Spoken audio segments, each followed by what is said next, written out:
Time for another review right here on Album Review TV. Today I'm reviewing the fourth studio album by metalcore band Bring Me the Horizon, titled Sempiternal, due for release on April 30th through Epitaph Records. It's also a joint effort release between Epitaph and RCA Records, their first release for a major label. Initially the band was a little bit skeptical, of course, about signing with a major label, thinking that they would want them to change their sound, soften their sound, but actually RCA pushed them to make their heaviest record to date, apparently, according to their lead singer, Ollie Sykes. And what the band did instead was take their influences from the electronic music genre. The band talks so much about how much the sound would be influenced by other things and a little bit more experimental, but honestly it doesn't really jump out that much to me as being that different, other than the fact that it's much more listener friendly, and that is a great thing. In the past I had so much trouble just trying to get into anything Bring Me the Horizon. I mean, sure, there was a couple of songs I enjoyed off of Suicide Season, as well as their last album, There Is a Hell, I've Seen It, There's a Heaven, Let's Keep It a Secret. For the most part, like I said, I could not get into their music at all. It was just too much. Too intense almost for me. That's not usually my thing, but this record is much more accessible, and I like that a whole lot. Horrible news for the band. Following, well, first of all, a flare incident. Someone shot off a flare at their concert at Soundwave in Australia, and I believe it killed someone or injured someone, and that was just a tragedy, first of all, right there. Then, right after that, I believe the next day, their album leaked over 2 months in advance ahead of release date, and that is just killer, devastating for a band.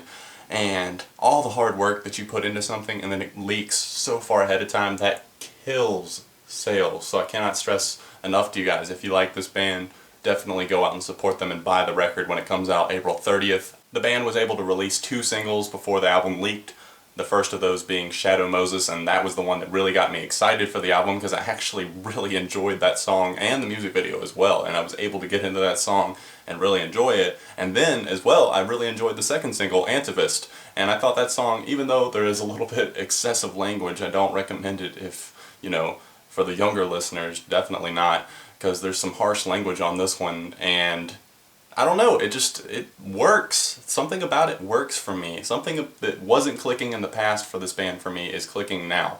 And really, I'm not hearing that much electronic influence, except, especially on the first track, I really do, Can You Feel My Heart? That's the one where they went all out, I guess you could say, with the experimentation. But the rest of the album, I mean, yes, there's a little bit more singing, as in more clean vocals from Ollie, and that's pretty cool. I actually, it's not so intense all the time, but actually I find myself liking the intense tracks more. There's electronics and keyboards flying around in the background, along with the usual heavy guitars, and the lyrics just aren't so devastatingly sad like they were in the past. I think they wanted to give off a happy, sad feeling. That's what the band was quoted as saying when you listen to this record, and honestly, I definitely hear that in this new album. When translated, Sempiternal means everlasting, something that lasts forever, and I think that's the idea behind this record, is that they wanted to make something that would last forever, at least in their fans' minds. When I started listening to this album, I really did not have any expectations for it at all. I didn't think I would really like it, considering I don't like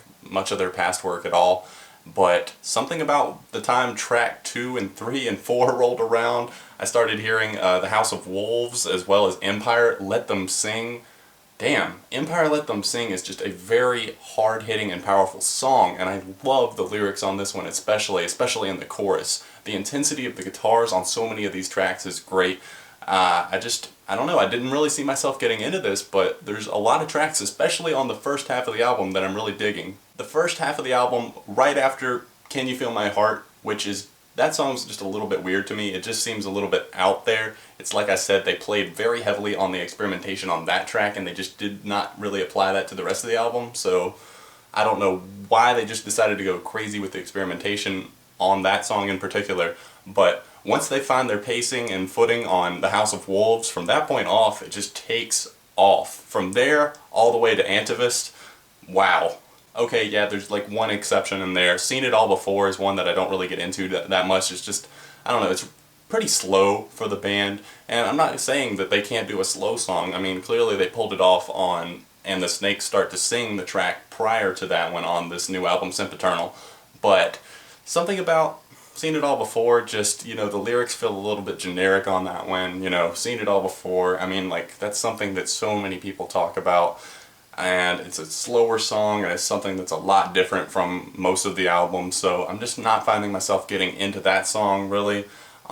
Crooked Young is another one that really surprised me near the end of the album, the next to last track besides Hospital for Souls. Crooked Young, I don't know, it's got that intensity about it that makes it something that I'm really enjoying and I wasn't expecting to. I really like some of the kind of ambient and cool experimentation that was done like in the middle of tracks or towards the end. Like the outro on Shadow Moses is actually pretty cool. There's a part in Sleepwalking where it kind of gets slow and a little bit more experimental. So that's why those are definitely among my favorites. My favorites on this record are definitely, I think my overall favorite is between, I don't know, it's tied between Antivist, Shadow Moses, and Empire Let Them Sing. But I'm also really enjoying Sleepwalking, The House of Wolves, Crooked Young, and Go to Hell for Heaven's Sake. I really like the chorus on Go to Hell for Heaven's Sake. I don't know, there's something about the way that that song was done makes it pretty easy for me to get into, and I think more people can definitely get into this record, Sempiternal, than any of their past releases. I've just seen so many comments and people saying on Bring Me the Horizon's new music video and their new songs and stuff, saying, wow, I just could not get into any of their past stuff, but all of a sudden, you know, this is much more accessible. Not that they've gone mainstream by any means. This is not anything you're going to hear on rock radio, pop radio for sure. Never in a million years, I don't think. They've made their sound more streamlined, if that makes more sense, and it's not so intense that it just turns people away. So definitely a huge kudos to Bring Me the Horizon. One of the most surprising listens of the year for me. Did not really expect to like this album at all, like I said, or it just, you know, at least mediocrity is what I was expecting, or something that I just wouldn't really get into, but this has turned into something that I can see myself purchasing when it actually comes out. So it's a 4 out of 5 for me. I definitely want to know what you guys thought about this record. Let me know in the comment section down below. What did you think of the 2 singles that have been out so far? If you haven't heard the whole album, it is out there on the internet if you want to find it. I'm not going to post a link or anything like that, but if you want to wait till April 30th, I understand if you're a huge Bring Me the Horizon fan, but I just wanted to give you guys a little bit of insight about 2 months ahead of time, so please make sure you hit the like button, show support, share the video if you really enjoyed it, or if you want to tell someone else about Bring Me the Horizon. Make sure you subscribe here and Beyond ARTV. I do track reviews, that sort of thing, like music news and roundups over on Beyond ARTV. So make sure you subscribe there as well. Thanks for all the support, guys, and thanks for watching ARTV Beyond the Reviews.